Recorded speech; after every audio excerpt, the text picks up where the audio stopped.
So today is all about data.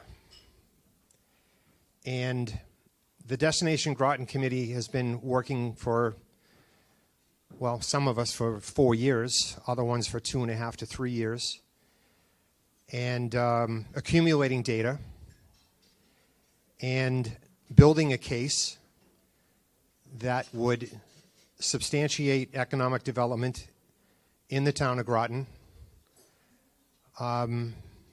not by changing the town, not by changing the character or the experience of the town, but to preserve it and promote it, and thereby benefiting by the extra service taxes or revenue in general to offset some of the cost of living in town. And what I keep thinking about is the elders in town that sometimes have a hard time staying here. And at least from my standpoint, that's my personal mission, to make that an easier thing to do. So we are here today to talk about envisioning the town center. And here's today's agenda. So we're going to start with myself. Then we have a keynote speaker, Ann Goby, one of our good friends. And Ann is a great person.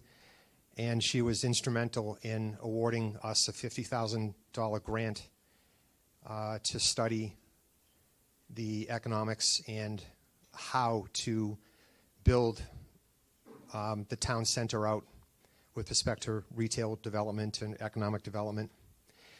And then we have our good friend Glenn Eaton, who is the executive director of the MRPC.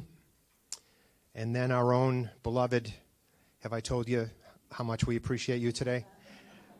Greg Sheldon, the chair of Destination Groton. And then we're going to do a new session. It's an interactive engagement, and our newest member of Destination Groton, Heather Puxta. And then we're going to open it up to Q&A. So I just want to cover a little bit about where we are, Destination Groton Committee, and what we're all about and what we've done, very briefly. So many of you have heard this before, but I'm going to cover it again. Our mission, clearly, is to, quote-unquote, preserve and promote the town we all love. And engagement, we were formed in January of 22. We meet weekly for a minimum of 2 hours. We have produced 3 public working group meetings, 3 business forums, produced a survey with 300, and I think yet last night was the 370th respondent, and produced several quarterly newsletters, and we branded Destination Groton, the logo, the tagline, and we created a very impressive destinationgroton.com website. We have established very good key relationships with strategic partners in the town of Groton, stakeholders, the business leaders, the town leaders, the public themselves, the town boards and committees, the planning board, the select board, etc., regional and state representatives like Ann and Margaret Scarsdale, Dan Senna, Senator Cronin, John Cronin, and others. So we've had very good, tight relationships with chambers of commerces, namely the Neshoba Valley Chamber of Commerce, and I know Melissa is here, thank you, and the North Central Chamber of Commerce as well. So we have done a lot of work to establish connections and build relationships to effectively help us move our quest. And then, of course, the MRPC. MRPC has been an integral part of our involvement and development of results, and they've helped us to gather an immense amount of data. They've helped us to write grants. They've helped us with a lot of different tasks, and we first won what was it, 50 or 40? I forget. The first one, was it 50? $60,000 grant in services from MRPC, and then there was an additional 15 after that So thank you very much to Glenn, who you're going to meet in a minute. So we've done a lot of work. Now, the vision. We would like to see a viable town center. Now, I have to make this explicitly clear because I need for all you guys to kind of set the record straight out there in the public that we're not trying to conquer Rome in a day. You know, we're not trying to change anything very too quickly. This is a 10-year vision. And I've heard rumblings out there about, you know, what are they doing? Nothing's happening. A lot of talk, blah, blah, blah, right? Well, nothing's supposed to happen yet because, as you know, in town government, we've got to work the channels, right? So that's what we're doing. And it is a 10-year vision. It's a 10-year vision. So if you could help us to clarify that point in the public, that would be most appreciated. Now, so what does a 10-year vision look like? How is it illustrated? Right? How is it illustrated? How can it be promoted? So let me show you. This quintessential New England town is only an hour from Boston, and fall is the perfect time to visit. Here's what to do in Groton, Massachusetts. Hike a half-mile to Bancroft's Castle and see the movie set for Little Woman on top of Gibbet Hill. Book tickets in advance to see any show at the Groton Hill Music Center. It was designed to represent an apple orchard. The space is so beautiful. Rent a kayak with Neshoba Paddler or see the Nashua River from inside the Groton Town Forest. Sit down for lunch or get a sandwich to go at Filio's Cucina, then shop at the local stores in town. Check out the Noah Art Gallery inside the Groton Inn and perhaps stay overnight. Behind the inn, get dinner at Forge and Vine. And if you wake up in Groton, grab breakfast at Salt and Light Cafe, go to Autumn Hills Apple Orchard or the Holistic Spa and get a sweet treat at Dolce Amar before you leave town. Enjoy your experience in Groton, Massachusetts. I know you will love it. So,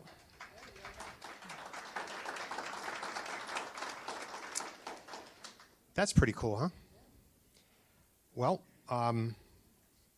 so out of our Destination Groton budget, we hired her. Her name is Elena Pinto. And anyone care to guess at how many views that's had in the exposure that it's have? Go ahead, let's have a guess. Pri, how about you? Right? More than 360,000 views.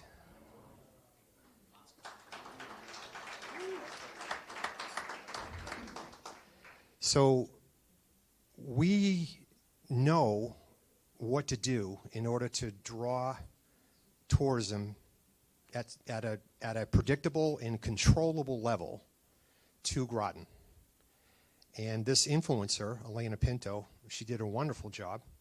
And then essentially this was a proof of concept as to, you know, how are we going to do this? And why is Groton so popular? And why has it evolved into a destination location from that of a bedroom community? It really has. Now, here's another question, too. This was done, what, a month and a half ago, right? So did anyone notice a significant spike in tourism as a result of that? Right? I don't think so. So the concept of Groton Hill Music Center bringing the tourism to town exclusively, essentially, you know, just them. You know, the bump and the effect of this initiative is not going to be too overwhelming, but it's going to be very good for our retailers and our local establishments. Very good. So thank you for that. Now I'm going to invite Ann Goby up here, one of our good friends. Ann is the Massachusetts Director of Rural Affairs, and come on up. She is a great person. And thank you. All right. And I'm not going to stand behind here because I look like a Pez dispenser because it comes right up to my neck. What the heck? This always happens. And you saw Glenn. Don't get too excited about that. That's actually how he dresses every day. This is not unusual for Glenn. He's not wrong at all. That's how he always dresses. But thank you, and I appreciate being invited. I was here last year, so it's always a good sign when you're invited back to something, right? So thank you very much. And also, your timing is impeccable because yesterday the governor signed the Economic Development Bill, which is a $4 billion economic development bill. And I know that some of our legislators aren't here today, but I do have to say a special thanks to your legislative delegation, because it's very unusual for them to come back into session this late. Typically, the session would have been done the end of July, but realizing how extremely important to get this bill done, as well as the climate bill done, they came back into session last Thursday, passed both of those bills, and yesterday the governor signed the economic development bill. Just a little background real quick. In this position, this was created by Governor Healy, realizing that our rural communities needed a little bit more love.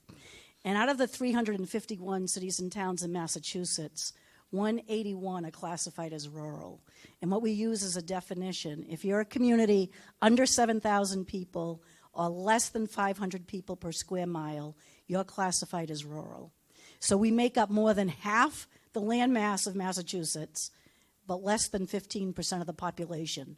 And herein lies the problem, right? Trying to get that extra attention for our rural communities. But people have to realize, especially in our cities, that without the rural communities, without the people that live here, with what we provide for the rest of the Commonwealth, that we are part of that economic engine. And the Commonwealth does not thrive without rural communities. Within the economic development bill that was signed yesterday is $100 million for the Rural Development Fund. And I'm very pleased that I have this Rural Development Fund is under control of my office, by the way. I'm an office of two. It's me and Mallory Sullivan, who handles a lot of the grants. She manages grants such as the grant that Destination Groton has received. And I have to tell you a little bit about the Rural Development Fund. This past year, there was $10 million in that fund. I had 169 requests for that $10 million that came to $154 million in requests for $10 million. So there were a lot of no's. This was not one of them. And it wasn't a no for many reasons. One is that it had a great application. And I know, thanks as well to Glenn and the work that they do over at MRPC to make sure that they're supporting organizations and supporting towns and making sure that they're submitting the best applications possible. But I also have to say thanks to your legislative delegation and to Jeff and Greg and so many others, because when I was here last year, they took me around. They spent an entire day with me, taking me to sites around Groton and some of the surrounding areas and looking at the possibilities of what your downtown looked like going into buildings. And place after place I went, I could feel the energy, could feel the excitement, could really see that visioning. And when you see that, it made a massive difference to me. And while I was just one set of 3 sets of eyes that looked at those applications, it scored extremely high. And so I was so thrilled that we were able to make that award to you. And the other, and going along with the Downtown Initiative grant, another $25,000. And so when the state does that, it's not a handout. These are investments. The state realizes by investing in our rural communities, in our small communities, in the visioning that the folks, because you know your town best. You know what your town needs. It's not the state saying to you, you do this. It's you saying to the state, this is what we can do. This is what we can accomplish, but we need a little help to get there. And so when we make those investments, we are making that investment not just for today, but as just said, for the future. This is laying the groundwork for wonderful things ahead. Last Thursday, I had an opportunity. I was at the investor conference at the Seaport, and it's a conference that Treasurer Goldberg puts on every single year. And they invite investors, not just from Massachusetts, but from across the nation that want to buy Massachusetts bonds. Well, that bond bill, those monies that you're seeing, comes from a lot of those folks. And so I had the opportunity last Thursday to say to those investors across the station, when you're buying Massachusetts bonds, you're investing in a community like Groton. And all those great things that you saw in that, and that's a great video. That was really well done. And, because sometimes these investors come in from other parts of the country, and they're just going to Boston, right? And that's all they're seeing. And so it gave me an opportunity to talk about what's really happening on the ground in other areas of the Commonwealth and why it's so important for them to continue those investments into our communities. Because there is no question in my mind, when you give a smaller community $50,000, $25,000, I'll tell you what, they're spending that the right way. They're doing the right thing with it. Not that our big cities aren't, but $50,000 to the city of Boston, what's that to them? That's transformational in our smaller communities. And so we're going to continue on the state level being able to make those kind of investments. And because of the work of the legislature and putting in that extra money, next year in the Rural Development Fund, I'll have $20 million. So I'm hoping that being able to give even more grants, and you'll be able to apply again, maybe for whatever the next phase is.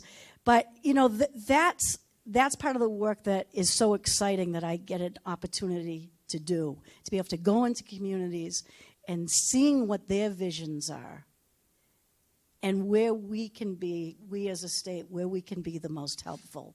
So I was excited to be here with you today. I really wanted to have an opportunity to say thank you, because those applications that come in, if it doesn't have the support of a community, if it doesn't have support of the local people, you know, why do it? And that's not what I saw in Groton. Time and time again, I saw how invested people are in this community and that tricky balance, right, of preserving rural character with wanting to move ahead and doing the right thing and making it not just a place for people to stop for a weekend, but to truly make it a destination. So I'm pleased to be here with you. I think we'll be taking questions later on. Is that the deal? But thank you very much, and congratulations. That was awesome. Thank you so much. We love Ann. She's awesome. And Kate Moss, too, is been very helpful to us. Mass Office of Tourism and Transportation.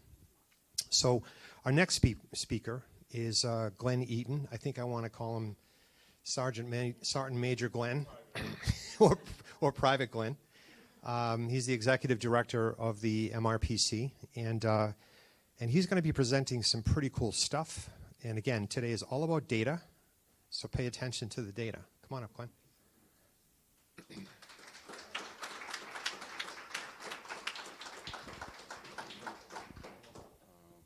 I get into the slides? Go down, and we're there. Perfect. Sorry about the background noise. Jeff, help. Could you do me a favor? Could you put that back in? Oh, I'm off to an auspicious start. Thank you. Thank you very much. My name is Glenn Eaton. I'm the Executive Director of the Montechusett Regional Planning Commission. My good and dear colleague Sherry Bean is in the back. She's a senior planner with our transportation department. And just so you all know, you're all dressed very oddly. And I broke the dress code today. Greg called me last night, and we had a great chat last minute, prep time. And I said, I'm bringing a visual device. I didn't tell Greg what it was going to be. Sorry, Greg. I'm really, really sorry. He walks up to me and he says, well, if I'd known you were coming, I would have brought my musket. I left mine at home. My cartridge case is empty. A few opening remarks, and then I'll get into the presentation. After the slides, I'm going to ask Greg how much you want me to talk about the leakage study. So I'm going to come back to you in like 5 minutes. I do have a stopwatch going. Bear with me. I want to thank Ann Goby, members of the Groton Destination Committee, private and public sector representatives, everybody who's here today to come out on a rainy day, but I'm thrilled. We're going to get rain. Oh, my goodness, no more wildfires. I shouted out to Sherry. All kidding aside, there really is an evolution going on in this community, in many other of our rural communities and cities. I want to touch on what Greg said. He's absolutely right. Things take time to transform. We took over 160 years in this nation to create a new democratic republic, an experiment that still is ongoing, that has strengths, weaknesses, opportunities, threats, challenges and wonderful things that happen every day, every year. And we should never really forget that. That's really very important. And can I just say that I didn't have this in the slides, but I live in Templeton. I work in Leominster with Sherry and about 15 other people. Your town, wow. Wow. And can I just say wow again? The assets that you have here are just tremendous. So without further ado, I will talk to you about, very briefly, there's a leakage study, an executive summary in your packet. If there's one thing I loathe, it's when people get up and talk exactly directly to a PowerPoint. And I usually say on Teams meetings, well, you know what? They could have emailed that to me. And I could have read it, and you could have saved me the 2 hours. So let's talk about the wow factors. This is really very important. Part of the leakage study, what happened after that was the Town of Groton Destination Committee asked us to hold confidential stakeholder interviews with a variety of people, public and private sector side. I'm not going to read all of this to you, but I want to hit some highlights through this. There are about 10 slides, about 1 bullet per slide, and then we'll move on, and that clock is ticking. We all know about Groton Hill Music Center. Okay, I visited for the first time 2 days ago, and I'm still in awe of the facility, but not only the facility, I think the incredible nature of that facility will be analogous to the transformation you're going to go through as a community. And the region, that's a regional draw. It was a pleasure, and I mean a true pleasure, to meet Lisa Fiorentino and understand what's going on there. And she's a dynamo, and wow. I asked her, I'll share this with you. This is not confidential, by the way. I said, were you a saxophonist or a flautist? No, I'm a numbers person. So we had some great times. I was a saxophonist. I was hoping to get some free lessons, but that's not going to happen. There are a lot of ancillary impacts and benefits. We know about a lot of them. Obviously, the hospitality and lodging, entertainment industry, that's where you're going to see the numbers grow the most, obviously. You're already seeing that. The people that I spoke to in that sector, dining establishments adjusted their hours. They said, okay, well, if we're just a lunch place, but all these people, thousands of people are going to come in at night for a 1,000-seat concert, well, we're going to open the doors for dinner. Your economy is already adjusting to these wonderful things that are going on in the community. Obviously, lodging is very important, so this place, Groton Hill, is fantastic to have. Traffic was raised a few times. The reality is that I remember 20 years ago in Lancaster that a public official asked me if they could put a gate at one end of Route 117 and a gate at the other end of 117. And I said, I don't think MassDOT would allow you to do that.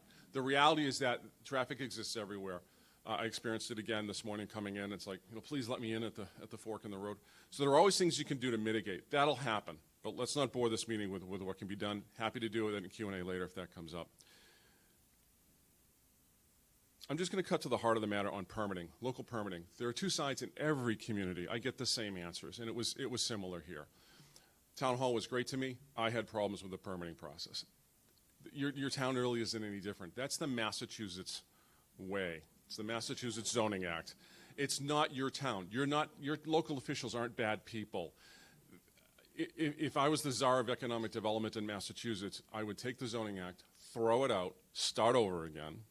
We would appoint planning board members. We wouldn't have them be elected. We would have a lot of changes. But the reality is that we have what we have because in 1620, we hopped off of a boat. How it made it across the ocean, I don't know.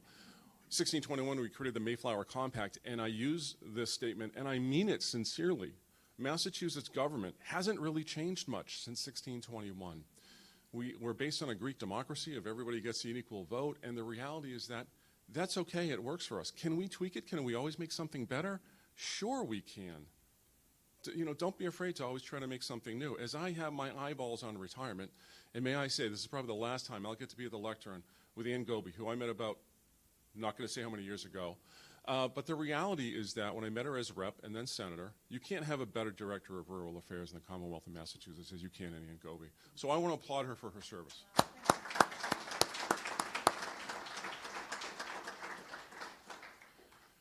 The businesses. Let's get a little to the heart of the matter. As expected, COVID-19 pandemic, we all suffered. We all suffered health-wise, economically. We all know the story. There are some bullets here. We had to close and reopen from several local establishments. On the positive side, businesses noticed there's a great hunger to get out of the house again. You know, oh wow, you can go out and have fresh air. This is wonderful. I'll go to the Salt and Light Cafe for lunch. These are good things, and these are coming back. Most of the businesses, I will say, are either at their most of the businesses, when you look at pre-COVID business levels, they're surpassing those. Even the business that had to close and reopen, that's a good thing. Some are at their pre-COVID levels, but they're growing and they see growth potential. So anecdotally, through the stakeholder interviews, things look good. We all know about the last three bullets. Finding employees has been a challenge. Cost of maintaining facilities has increased. There are thinner margins now. That's very, very, very, very important. I cannot tell you. I've worn the white hat on the planning side. I've worn the black hat on the developer side. The reality is there are two sides to everything. And what I struggle to try to help public officials understand is that in a permitting process, if someone wants to sell a widget, make a widget, and they need to build a new building, and you have a 2-year cycle for permitting or 3 years in a local community, they're going to go somewhere else. So we need predictable permitting. There are ways to do that. These are some other comments that people made. I haven't seen anybody not complain about signage or say that's an issue or it's not a great issue. Every town I go into, see, you just can't have that issue. You do have that issue just about everywhere. West Concord Center was identified several times by the stakeholders as a model for there's a greater mix of type of commercial establishments, a little more, not more walkable, but more stuff to walk into and spend more time there. So that was a real big takeaway that I had I wanted to share with you today, and I have 9 minutes left. The stakeholders are extremely positive. Let me say that if you forget anything else, and if you forget I've dressed silly today, but I wanted to drive several points home. You know, you really have a good spirit in the local businesses. The business community is very, very positive. That was really good. That was a great takeaway for me. Permitting. The town's fantastic to work with. If I missed this bullet because I'm just going, I'm not reading every word here, someone else said, oh my goodness gracious, I would never do that again because of the permitting process was not predictable. I didn't understand things. It's mixed in here or somewhere else that we will, I'm going to just recommend it now. I think it's on another slide. Having a business guidebook for people who need permitting assistance, when you walk into a town hall, and I say this in every town and city hall that's willing to listen, private sector, public sector, or both, if you have just one little kiosk, oh, the open meeting law, oh, we have public meetings posted, oh, there's a business guidebook, a permitting guidebook. Google them. They're all out there. Grab a Word document, grab a PDF of one of them, make it into Word, and just edit it to your heart's content. Work with the public sector. They want to work with private sector people. Trust me. 38 years in public service in the Commonwealth of Massachusetts, I can tell you, the people on the public sector side are not evil. We are not. We don't try to be. We want predictability in permitting just as much as you do. So we really want to work together on those things. Some people mentioned a bike shop related to the rail trail use. Look, every business is about demographics and cluster and how many people walk by the door, how many people buy your stuff online or in the brick and mortar shop. Will a bike shop on Station Avenue help? It won't hurt, but do you have enough market demand? That's another whole study for another time. Or should it be in air and then you get some benefit here? A lot of the private market forces will use that, but it was a great option. Everybody misses Donlands. I learned that. You lucky people, you actually had a grocery store in your town. We never have, so I'm a little envious about that. Grow a self-supporting business cluster that meets the needs of the inhabitants and the visitors. Bring art on Main Street. A couple of things there. The self-supporting business cluster, it can be grown. You have retail, you have service, you have lodging, you have restaurants. There's nothing wrong with growing it. I think the key, if I don't get to the leakage study, which is in there, which I don't want to read word for word in your packet, 37,000 square feet has been documented by FXM Associates that you need that many new square feet, 37,000 square feet of commercial space to support future growth at jobs in the hundreds. The data's in that report. If you want to chat about it later, we'll get into the details. May I say on the last bullet on this slide that art and culture are of the greatest import, I believe, in any society, whether it's a neighborhood, a village, a town, a nation. What do we know about the Mayans and the Aztecs and the Inca of Central and South America? And they bled into what we call North America and the States. The reality is that you can go find petroglyphs, pictographs, art of Quetzalcoatl, and it's amazing what survives in culture. So what's really important? More art on Main Street? Not a bad idea. Oop. Parking. Oh my goodness. We could just spend the whole day on parking. Every community, I find the issue that every community deals with parking and they feel it's polar opposite. We don't have enough. Yes, we do have enough, but we could manage it better. I will be blunt and say that you need to paint stripes and make parking spaces on your on-street. I'm just going to pull that trigger. The reality is that for public safety, and primarily, everything I come from primarily is public safety, public safety, public safety. I will say, when I'm in my kit with my fellow reenactors, there are 5 reasons why I reenact. Safety, safety, safety, evoke my ancestors who fought in the French and Indian War and the Colonial War, and then history, genealogy, and having fun, honestly. But safety is of utmost importance in any commercial center. It doesn't matter where you are. A market basket development, a Cabela's, it doesn't matter. Please make your cars, vehicles, people safe as much as you can. Tap into the tourism-related promotional funding from the state. Bluntly, there probably aren't going to be a lot of dollars for you to do that, but plug into the chambers that can help you do that. They get money to do that, so work as a teammate and with your fellow colleagues. 4 minutes left. I'm winding down. These are quotes from the stakeholders. We understand that Groton cannot fund all the necessary improvements on its own. This was in response to, hey, would you like the town to go find some more money to do things? Well, this is a no-brainer, was one. Of course you should get resources. I want to applaud local officials, especially Groton Destination Committee, working with other local officials to tap into resources. That I'm always, every time I walk into a room, it's like, Glenn, can we get a grant for that? It's like 38 years of that question, and I'm like, yeah, okay, let's talk about that. And finally, when you run the organization, let me give you my staff's name and phone number. You can talk about grants because it's valid, it's a point, and you need grants, and that's very helpful. But in the long term, you need commitment from multiple parties to move through something. Many resounding yeses, obviously, go get the money. We support infrastructure improvements with federal, state, and local funding 100%. Silly to not pursue the funding. So that was kind of a no-brainer. I'm starting where I ended, that the Groton Hill Music Center, Prescott Community Center. Can I say 3 wows for the Prescott Community Center, maybe 5 for Groton Hill? There we go. Hey, how are you? Thanks for the tour. It was lovely. I'll get on a 15-second soapbox about makerspaces. When I graduated high school, and I'm going to date myself, in 1981, we had industrial arts. And then within the early mid-'80s, they were phased out. I went to Narragansett High School in Templeton.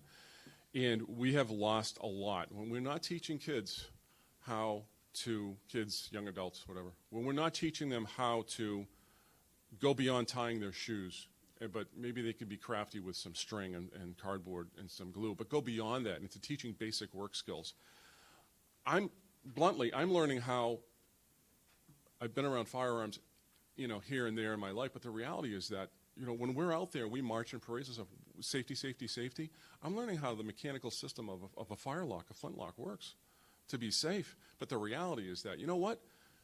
I'm not going to blame my dad, because he wasn't really a big teacher of, Glenn, I'm going to teach you this today. But the reality is we're not really passing on a lot of skills that we should. And that's really very, very important. Makerspaces, there should be one in every library in the Commonwealth of Massachusetts. There should be one in every, you pick a building, every town should have one. High school, elementary school, library. You have a blessed facility. I cannot get over the asset that you have in this town that other communities would kill for, such as Prescott, Groton Hill Music Center, and others. It's just, I got a woo. I never got a woo in 38 years. Promote the historic tourism. Historic tourism, I'll be blunt, I'm a history nut, but it doesn't really bring a lot of dollars, but it can be part of an overall plan. The first time I saw the Groton Old Burial Ground on Main Street, I'm screwing up the name, I'm so sorry, was last December. My wife and I did Wreaths Across America for the veterans, and in that burial ground, the patriots who were there. and I have a patriot in there somewhere. His stone is long gone. The reality is that have a full court plan, have a full court press, full bill plan, multiple assets in your plan to bring people in the community. If I lived here, I'd never leave town. I can't afford to live here, and many people can, and many people can't. It's okay. I will close by saying that this is Greg's quote, and I have 27 seconds left. So I want to credit again the Groton Destination Committee. These are their words: demographics plus economics equals opportunity. And that's very, very important. So I applaud you for all of your efforts. With 14 seconds left, I'm going to stop and yield my time back to the speaker. Thank you.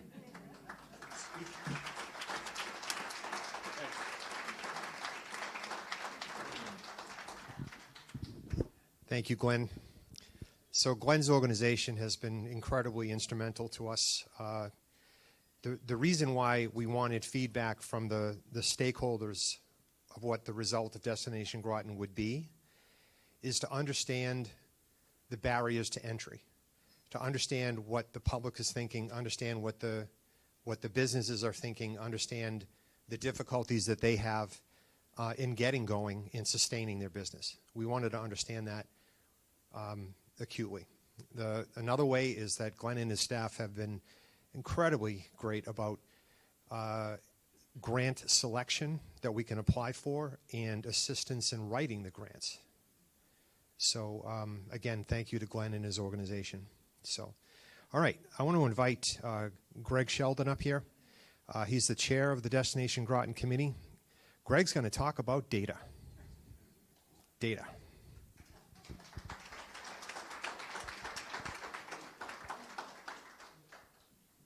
Good morning, everybody. A couple of tough acts to follow. Ann Goby is a superstar, and what happened to, I wanted to congratulate and welcome someone to town that actually, Colonel William Prescott, welcome to Groton.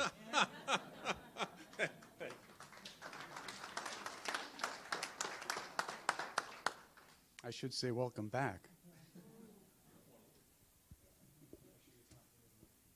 Yeah. Yeah, I have to learn how to project. Okay.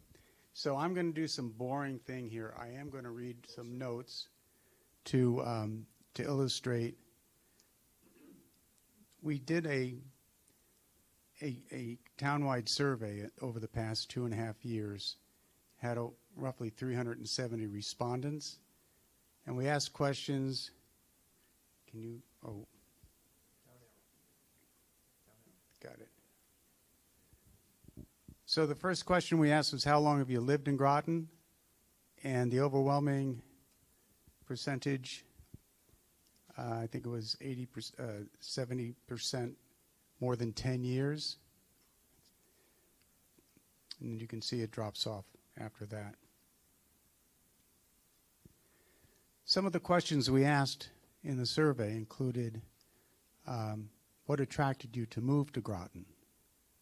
And the number one response was school quality.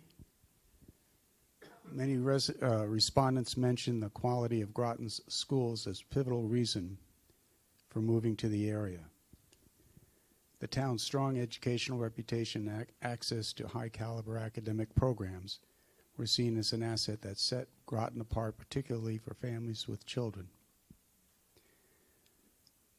So that was 37% response. The second was the natural environment and scenery. We're all familiar with that. It's a very attractive reason to come to Groton. The third was community and small town feel, 15%. The sense of community and the small town atmosphere were important to many respondents. Groton's friendly, close-knit character resonated with those looking for a slower pace and a strong community bond. The desire to be part of a supportive and engaging neighborhood was echoed in several responses. The fourth was housing and property.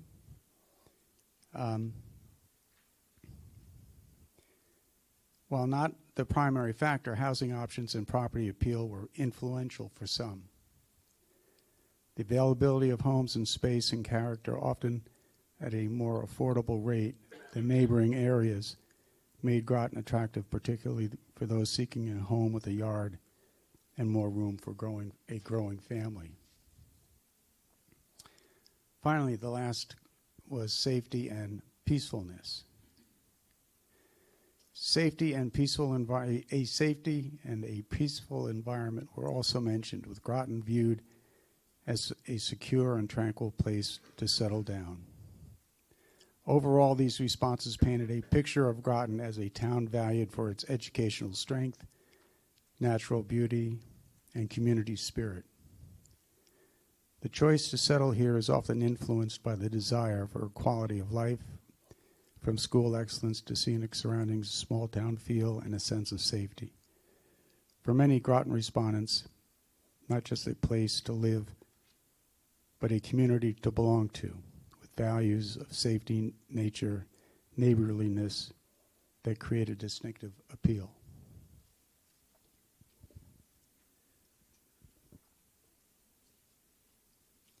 The second open-ended question was audience expression of common themes, and that would be collective aspirations and needs, town identity, community cohesion, dining and social value, and cultural spaces and events.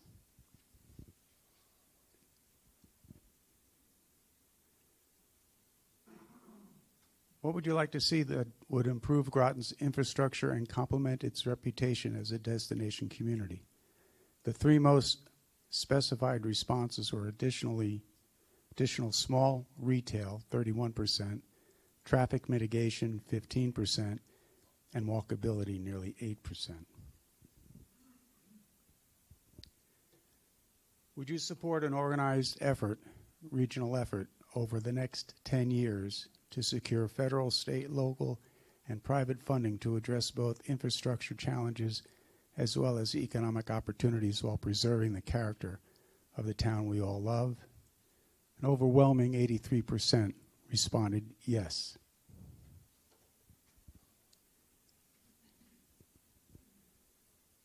So our committee has been involved now for a good almost 3 years. And we've had, this is the third public forum, engaging local residents and store owners.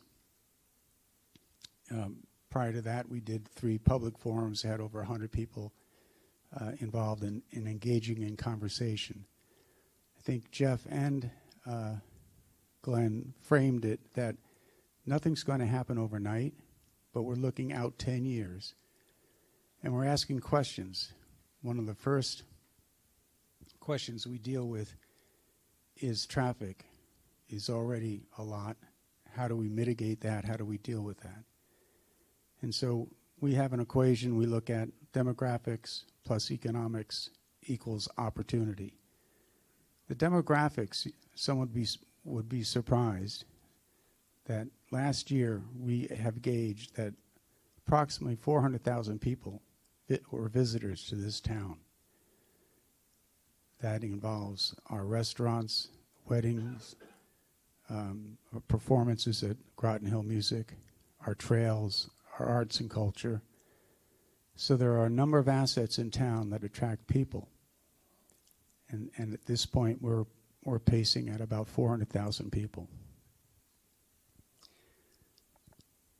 On the economics, there are 2 what's called retail leakage studies. One by FXM, who is the consultant to the planning board for this year's master plan, and MRPC. We had them do a leakage study.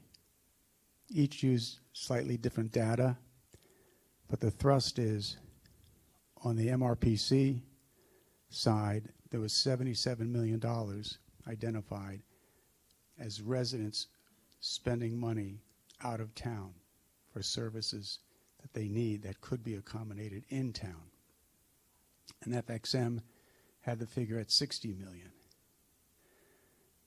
According to FXM, there's a standard potential of steering back 30% of that funding into town. So we've gauged that approximately $20 to $26 million, in theory, could be brought back into the town.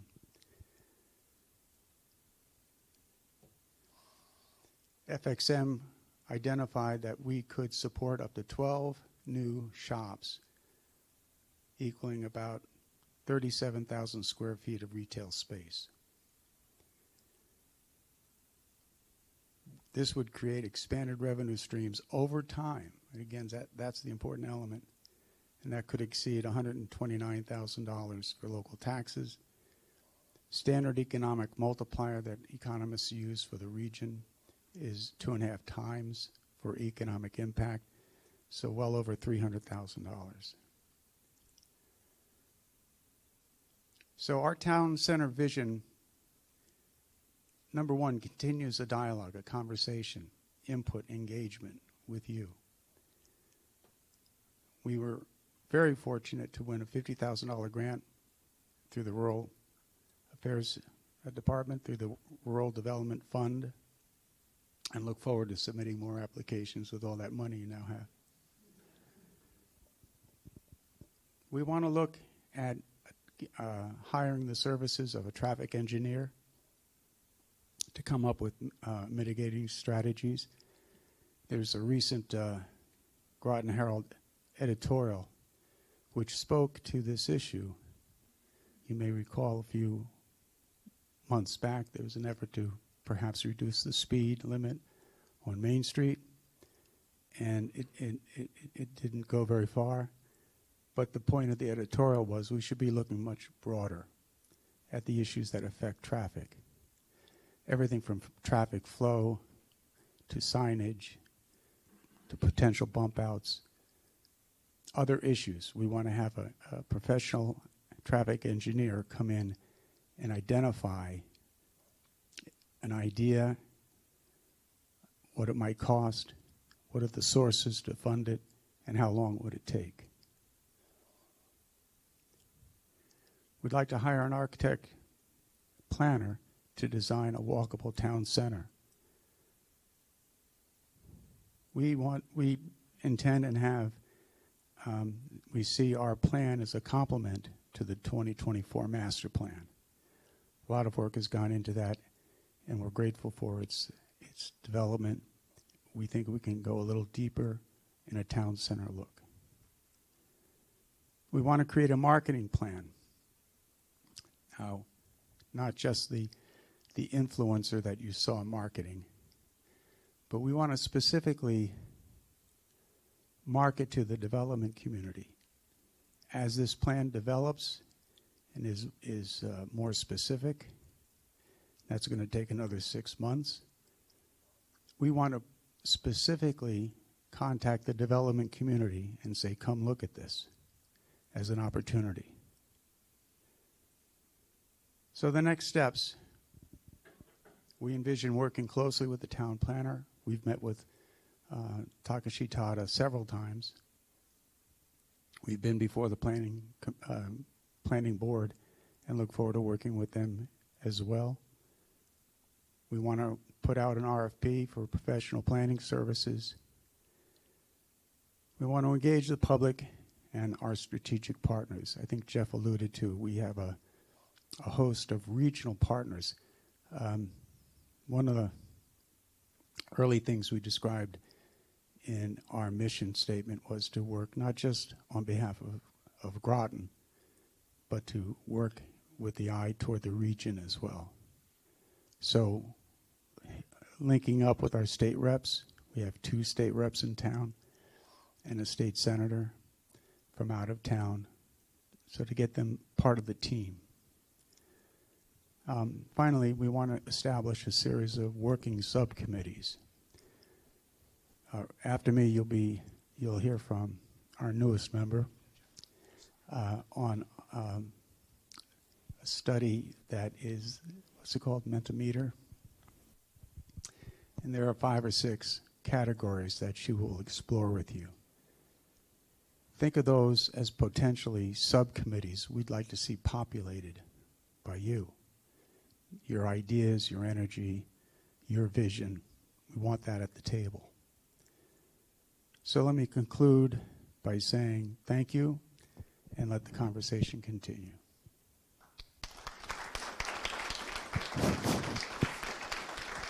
Thank you, Greg. The Destination Groton Committee, one of our stakeholders is the Sustainability Commission. And we regard their work as very important to our town and the future of our town with respect to the economic development and the infrastructure around it. And so my friend Pat here is going to ask you to do something. Hi, neighbors.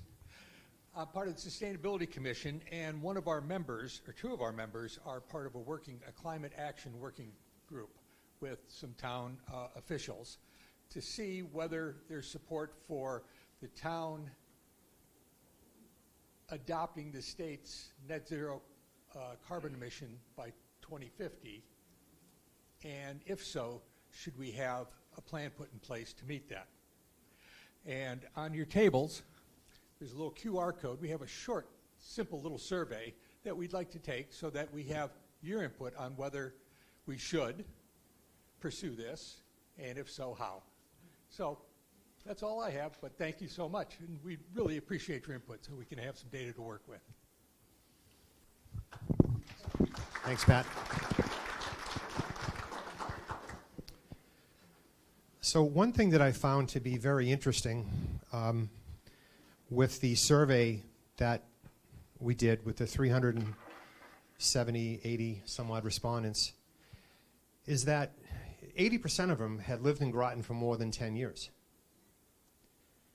And usually the enthusiasm to create change, if you will, or improvements, I'll say, in retail, in walkability, in traffic, in everything that we've outlined, typically comes from the younger folk. You see what I'm saying? So I think that's very interesting. I think that's really interesting. Now, can you imagine if the millennials took time to do the survey too? Yeah? So I just think that's really interesting. All right. The next presentation is by Heather Puxta. And so in preparation for Heather, I need you all to get your phones out. Yep. So get your all phones out. You're going to be using them. This is an interactive session with your phones. Make sure your sound is on silent. Okay, so you're not disturbed. And this is another effort to get some additional data from you all here in today. So I'd like to introduce our newest member to the Destination Groton Committee, Heather Puxta.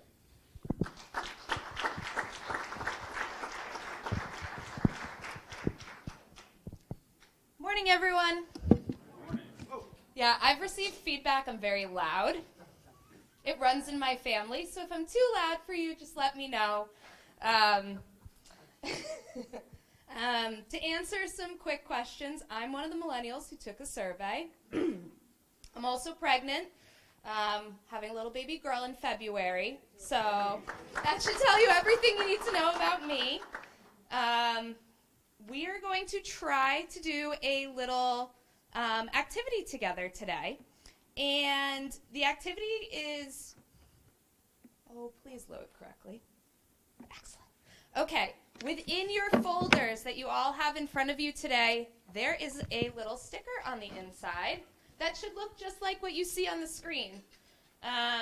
That's the QR code we're going to use. If you have an Android or an iPhone and you open your camera app and you hover over the QR code, it'll send you right to the link that'll bring you to this activity on the website.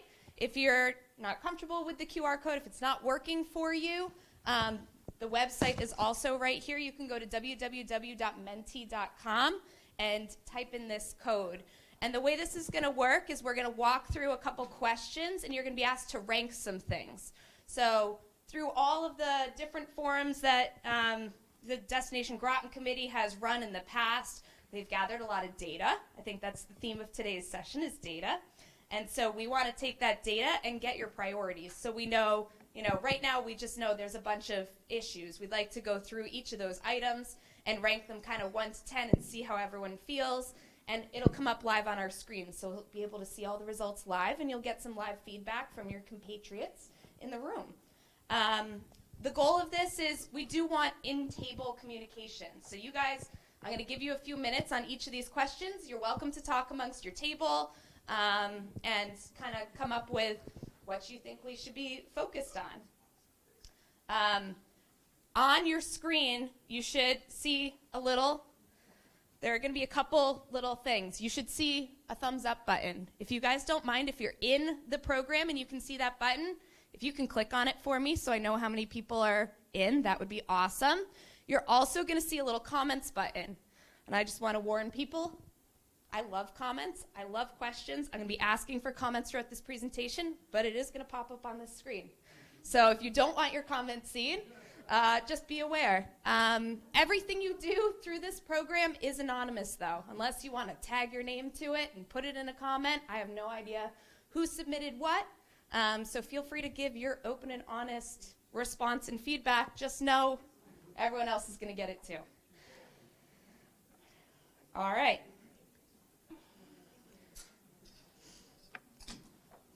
Cool. So I mentioned kind of the purpose of today's session. We're looking to gain some feedback on the importance of a variety of items that you all have already brought to the table through public forums, business forums, as well as through our online survey that could support the development of the Groton Town Center as a destination. So on the following slides, this is going to be a ranking. Some of these are going to be 1 through 10. Some are going to be 1 through 8. You're going to see on your screen all these items, and you'll be able to click on them, and they'll come up in order, and you can move your order once you set it. It's not set forever. But once you submit your order, your ranking order, you can't go back and change it. There will be, I'll talk later on about things you can change, but your rankings will not change. Yes? You have to select all the options, or can you leave some unselected? You can leave some unselected should you choose. Hold on. All right, here's our first one. Everyone should see an infrastructure question on your screen. Please rank the following infrastructure items in order of importance for the improvement of town center. It'll be on your screen. You'll choose from the items on your screen. It's the same items. So you just press the item? Yep, you can press the item, and it will, every time you click on one, it'll rank it. So the first one you click on will be 1, 2, 3.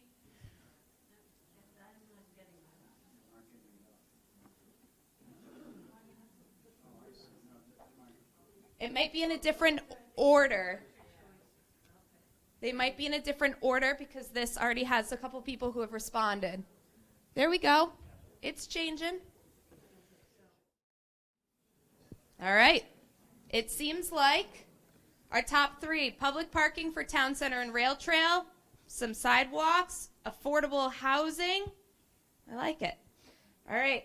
We're going to move on to the next slide. Next topic. If everyone's ready, your phones will switch with, oh my goodness. Well, it switched. Does everyone see traffic?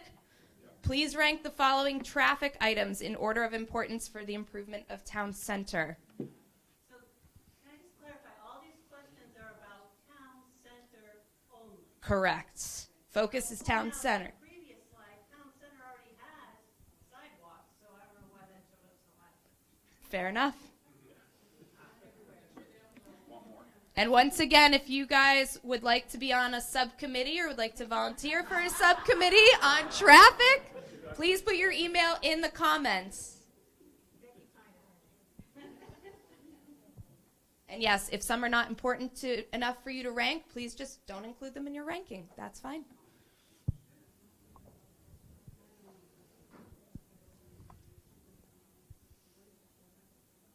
And I will also mention, there's a question at the end. If there are items here that you feel like were just left out of this entire survey and you'd like to include them, there'll be a question at the end where you can add some items that we should be looking at as well. So,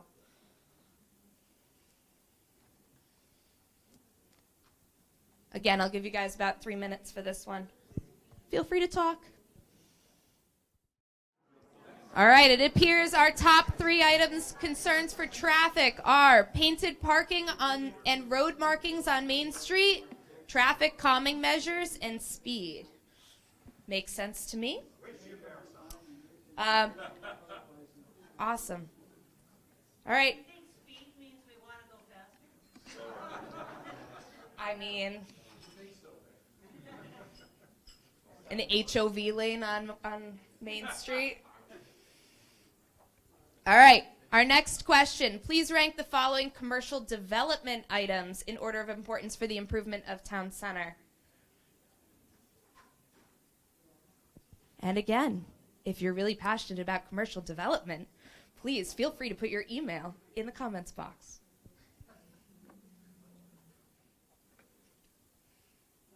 All right. Top 3, small boutique retail, restaurants and taverns, and affordable housing, followed very closely by art galleries. So I want to mention it because it's probably 1 vote off. All right. Okay.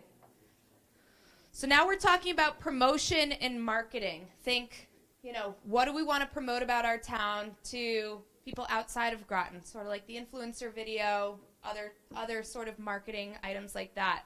So please rank the following town assets in order of importance for promotion of town center. What do you think is going to draw people into town center? What do you think is important to promote? What do you love about our town? And again, if you like marketing, please feel free to volunteer in the comments box for our subcommittee. Beautiful. Looks like the winners are fine dining, arts and culture, outdoor recreation. Ooh, still switching. Ooh, some trails. Prescott Community Center. Okay. Last ranking question, I promise.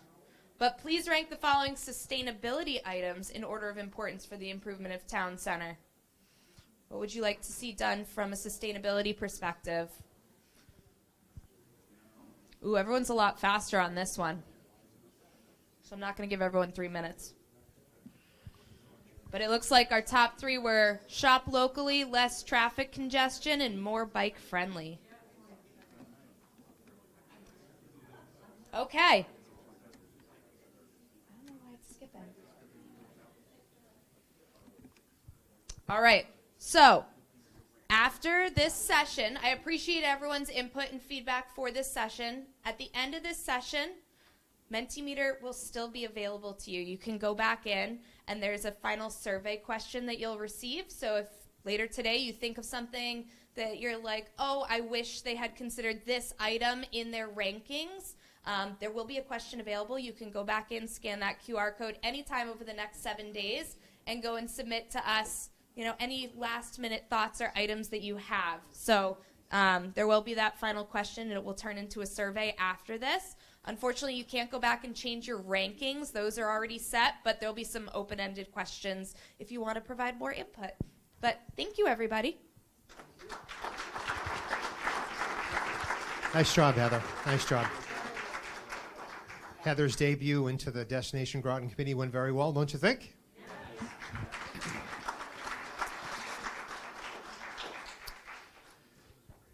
Okay, so so we're about to get into open Q&A. But what I would like to do is to emphasize some takeaways. Number 1 is for the committees that we plan on putting together, we need your help. We want your involvement. We want your expertise and your experience. So please consider forwarding your name to be on one of our committees.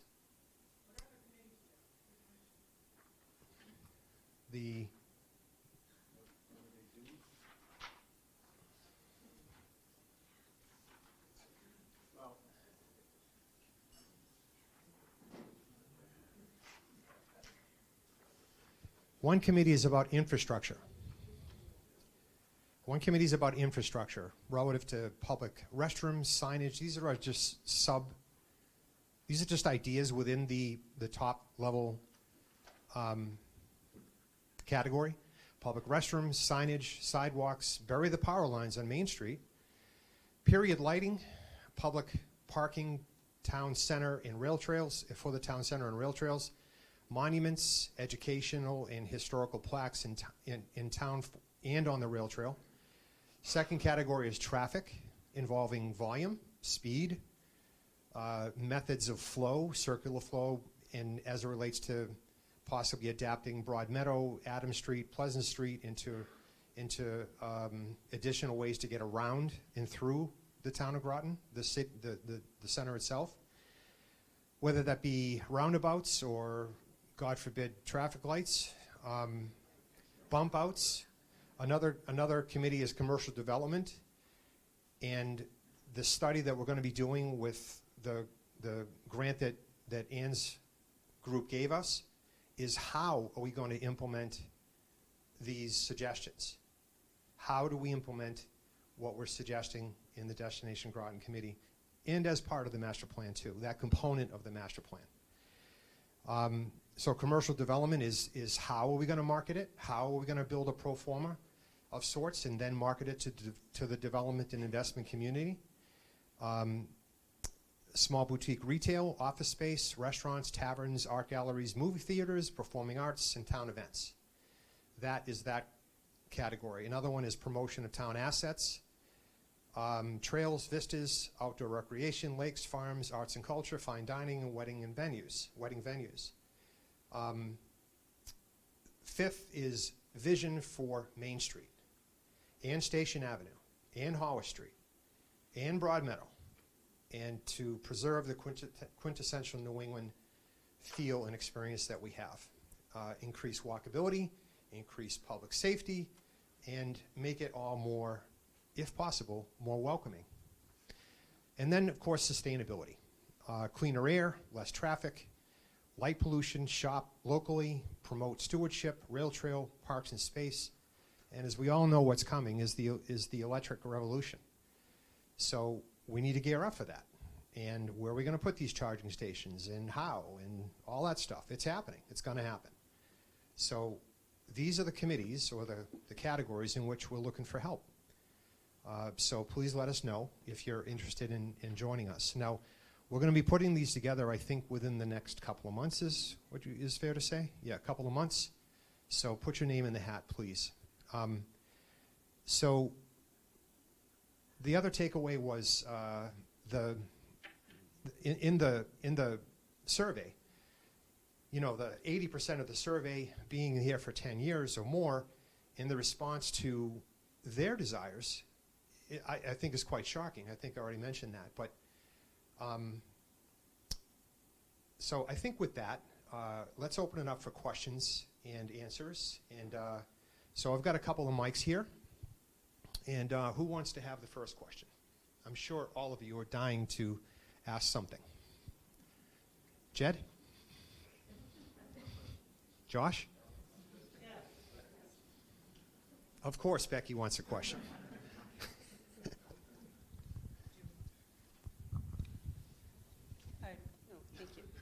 It's not a question. My comment is I think it's important to remember that bringing other people's money into Groton should be an important priority and goal of the Destination Groton Committee. And then other people's money into the town is great, but other people's money via taxes into the municipal coffers would really make a difference. The way that happens is from restaurants and stays at hotels. So emphasizing those in development would be great. Next. Thank you. I am going to just ask a question about investors as well as job opportunities and the value of economic development regarding the land that is owned on the town line called the Neshoba Valley Hospital site, and how some of the largest investors in the world own that property, and the importance of what Ann Govey was saying regarding small rural communities and the importance of our needs, of how that economic engine was working and that we have lost it for this town. And I would like to see more emphasis put on restoring that job opportunities as well as the facilities that was so valued, as well as community built over the past 100 years.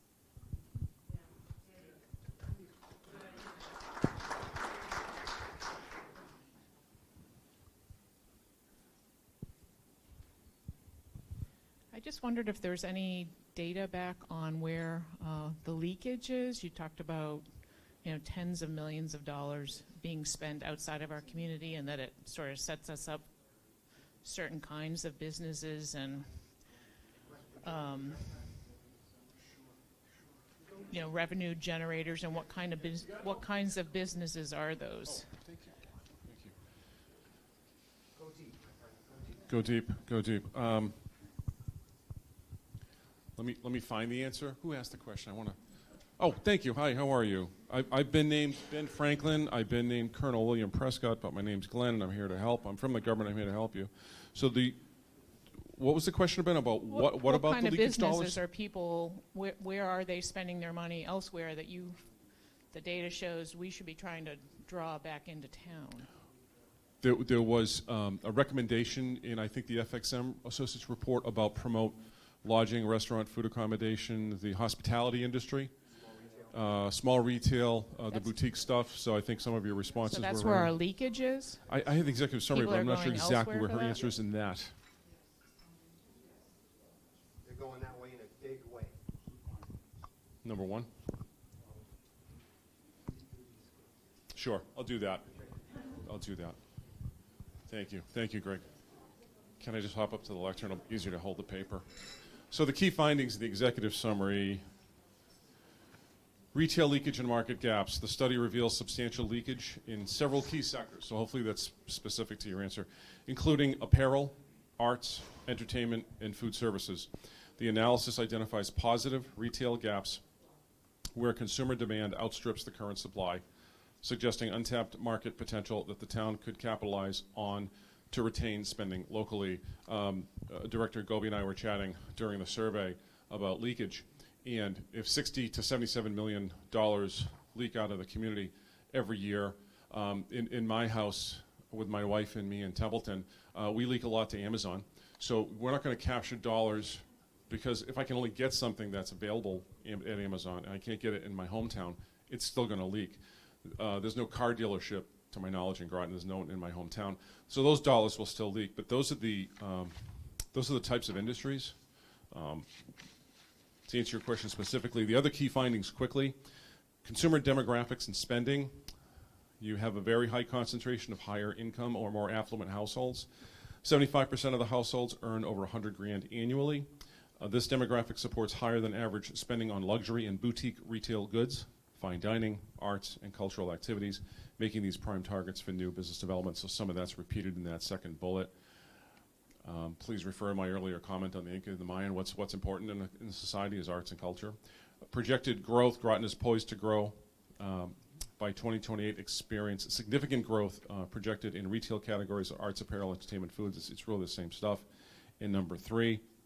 So if you want to plug the retail gaps, you want some small retailers and boutique type shops. The final two key findings here, 2 or 3 or 2.5. Economic impact. Groton's current retail landscape includes 49 retail establishments, employing about 716 people for 17.8% of all employment in the community. Food services and drinking places represent the largest component of your retail commercial services economy, highlighting an opportunity to expand in other underrepresented sectors. If I was coming to Groton, one of the stakeholders, right to your point, right to your question, said it's great to come to Groton for the Groton Hill Music Center. It's great to do dining. And then what if you go to the clothing store on Main Street? But there should be more on Main Street so I can come back the next time. If I'm not coming back to the Groton Hill Music Center, what else can you provide me as an outsider coming back to shop? We talked about the leakage of 60 to 77 million, so I won't repeat that. And lastly, the key findings, actually Greg covered, but the $129,000 is real estate tax revenue, and then there are multiplier effects. But for me, as an economic development person, you know, the marrow of my bones is about economic development. So 887 new jobs are projected in the community. When the 37,000 in commercial space comes online, when you're really realizing tax revenue of $129,000, then you could have another 887 jobs, with a vast majority, 439 in healthcare, 187 in food and accommodation sector. So the healthcare industry is just going to continue to grow. Obviously, I think we know that. 20 years ago, we didn't see so many urgent care facilities, and now they're everywhere. I am deeply disappointed that your regional hospital is no longer. I think that needs to be a huge priority beyond Main Street. I just want to close with that. Thank you. Thank you, Glenn. So you just heard with an additional 37,000 of justified retail space, another more than 800 jobs would come to Groton. So then you take the multipliers and so forth, and we've got a real opportunity ahead of us. Yes? Yeah, in your book or in your folder of materials, that leakage study and that executive summary is in there, so you can read it at your leisure too, and get an idea as to what we're talking about. Jack. So I'm interested in the leakage study and the projection that we need another 37,000 square feet of retail space to capture some of that leakage. And I wonder how we reconcile that with the currently vacant retail space that we've got, and where we would put another 37,000 square feet of commercial space. And that would mean increasingly dense commercial space, because we're not going to rezone residential. And the real estate tax on additionally dense commercial space, I mean, for the most part, if we're building new commercial space, we're going to need to go up rather than out. We don't have the square land footage to build that much additional retail space. And do we want to be a community that has these tall commercial buildings in order to accomplish this additional square footage? So I think there are a number of challenges to that 37,000 square feet, and I'm just wondering how we go about it. How do we attract businesses to our town that just aren't coming right now, as exhibited by the amount of vacant space that we've got? So first, I'd like to respond to that. We don't need 37,000 square foot of retail space. It remains to be seen whether or not we want 37,000 square foot of retail space. This is a 10-year plan. So none of this is going to happen overnight. And in terms of your question of how we're going to fit this stuff, yeah, there's very little space. And as far as we can see, there's only 3 areas that might potentially accommodate that retail space. That's West Groton Center, possibly. Best is Station Avenue and some parts of Main Street. And then, of course, 4 corners or 5 corners. So we don't know exactly how that's going to happen, but we're currently focused on the center of town, and we're focused on Station Avenue. Now, Station Avenue and the center of town is currently zoned such that you could develop at least 10,000 more square feet of space, but it's a combination of living space, residential living space and retail space. So again, we're not trying to, overdevelop overnight. We're trying to incrementally improve the value proposition of retail development in town, right? So I hope that answers your question. No? No. If we took Station Avenue and turned it into commercial space, would we be increasing, what would the benefit to the town be in terms of taxes? So we'd be taking current residential space and or commercial space, which is already paying taxes on the land and on the building value, and we'd be putting up new buildings that might have a larger value, but only incrementally larger. So the revenue back to the town would not necessarily increase.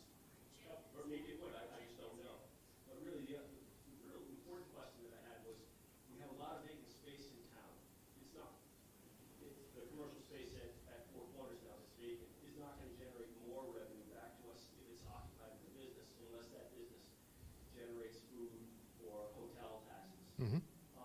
But even still, even if it doesn't generate more taxes, how do we fill that space so we feel like a more viable town and provide more viable services to our residents with things that they're asking for? I don't know if they're asking for boutique shops. Maybe they are, maybe they're not. But how do we make that happen? Because it just hasn't been happening recently. And I think, if anything, we could use some help in getting those vacant spaces filled and understanding how to get those vacant spaces filled.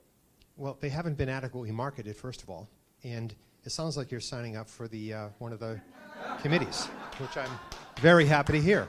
Thank you, Jack. So you can help us figure this out, and yeah, you can help us figure this out and decide where to go first and how, what to do first, in according to the priorities of the town, and take it from there. So great questions. We have to figure that out too. Is there help in understanding how to market better than we have been or than the others have been? How can we make that happen? Well, just quickly, we used to have an economic development committee in town, disbanded about 5 or 6 years ago. And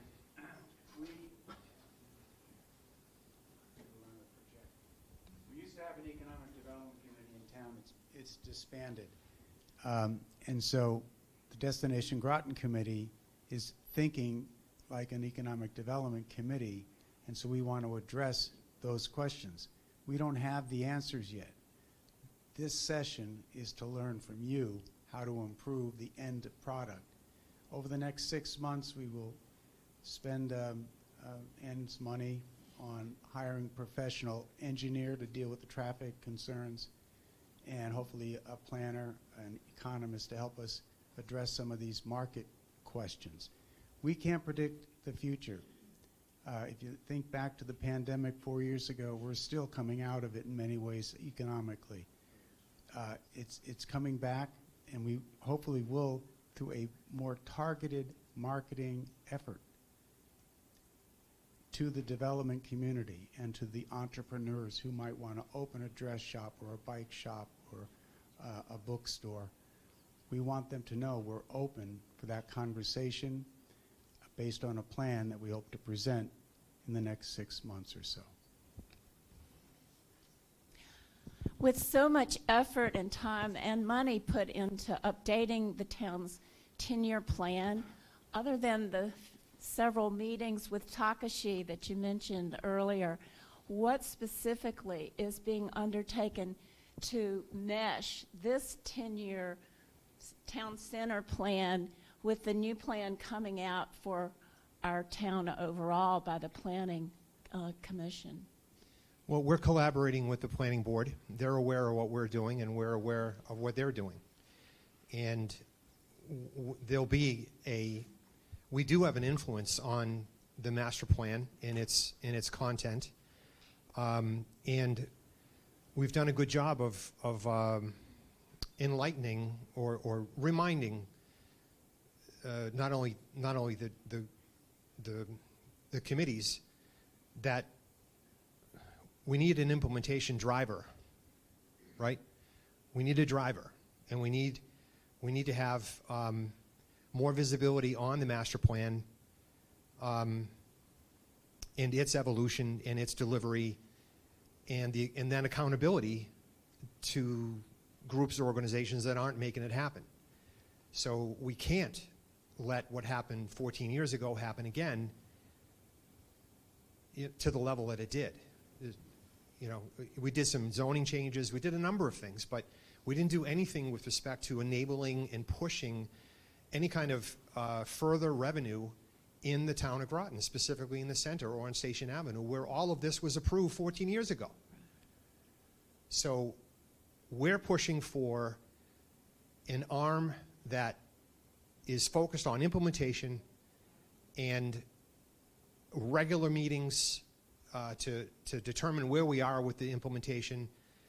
So that's what we're doing. And in the meantime, we're collecting all this data, which I hope at this point you all see as a real opportunity. And it's like, why wouldn't we want to capitalize on this at some level? Right? We don't have to go, from 0 to 100, but at some level, this is the only opportunity we have to bring more revenue into the town of Groton. Can anyone else think of another way besides real estate taxes? Yes. I'm Val Prest. I live on the lake, Lost Lake.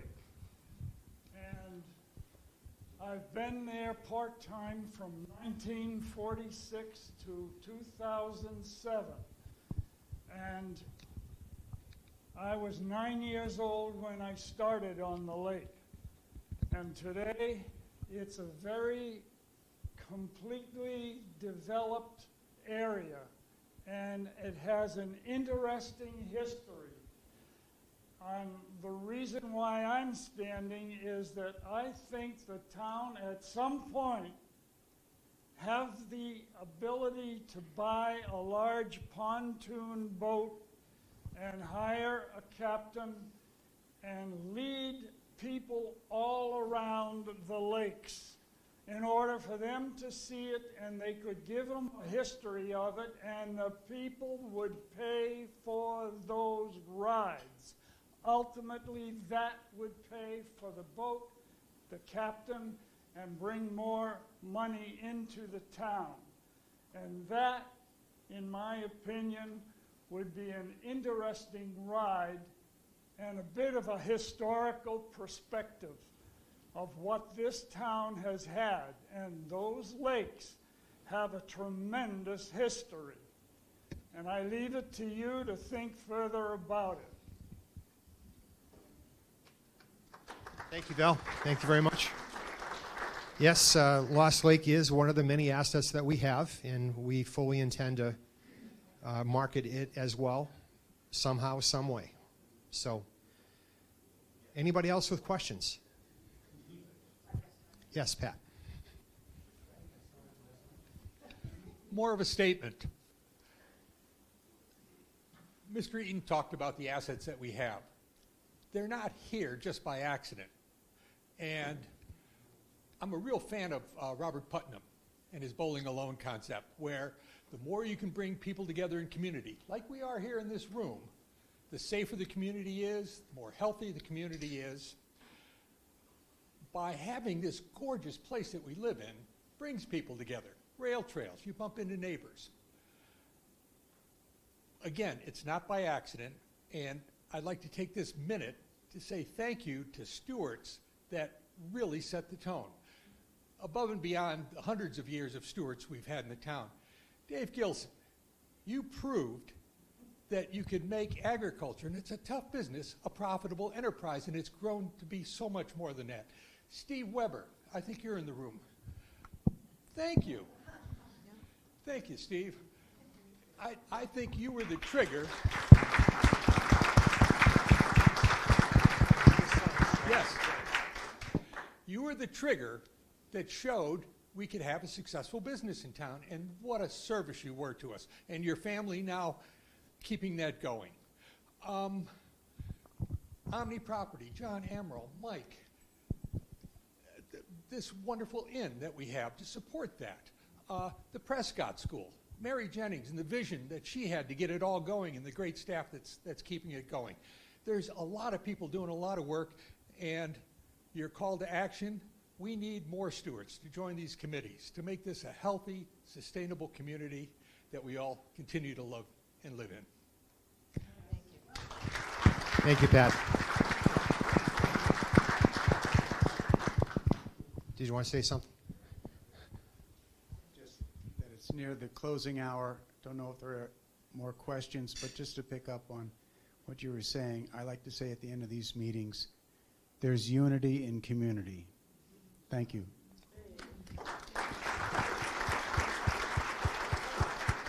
Well, thank you, everybody, for being here again. I'm going to go out on a limb here. Can I have a show of hands that recognize the opportunity that's in front of us and the quest of Destination Groton to try and exploit those opportunities? Can I have a show of hands that those that appreciate what we're doing? Okay, that's just, I can't tell you how good that feels. You know? We. So thank you very much for coming. And also, don't forget to tell your friends and colleagues that this is not an overnight solution, it's a 10-year plan, right? So chill. Thank you, guys. Have a good day.